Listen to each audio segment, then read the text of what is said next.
આ દ્રશ્યો છે ગીર સોમનાથ જિલ્લાના વેરાવળ શહેરના ડાભોર રોડ પર એક ક્રેટા કાર છે તે ભડભડ સળગતી જોવા મળતા લોકોના ટોળા છે તે એકઠા થયા હતા અને ફાયર વિભાગને જાણકારી આપવામાં આવી હતી।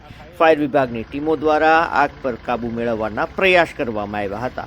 જો કે આગ એટલી ભીષણ હતી કે કાર છે તે બળીને ખાખ થઈ છે। જો કે કારને સળગવા પાછળનું સાચું કારણ હજુ સુધી સ્પષ્ટ નથી થયું। એવું પણ જાણવા ચર્ચાઓ છે કે કોઈએ કારને આગ આપી છે અથવા તો અન્ય કોઈ કારણે આગ લાગી છે, તે હવે તપાસનો વિષય છે। પરંતુ ક્રેટા કાર છે તે ભડભડ સળગી ઉઠતા આસપાસના વિસ્તારના લોકો છે તે દોડી આવ્યા હતા। દોસ્તો, તમામ ખબરો જોવા પેજને ફોલો કરો, ચેનલને સબસ્ક્રાઈબ કરો। ધન્યવાદ।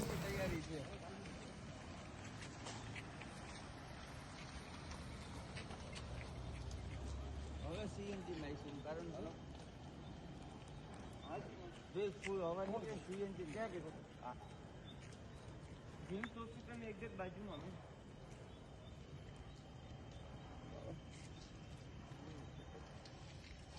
જાઓ ફોન નથી ઉપાડો મારા ખાલી આ ગાડી એક ખરી જાય ને પછી શાંતિ રાખો, ઉતાવળ કોઈ જાતની નહીં।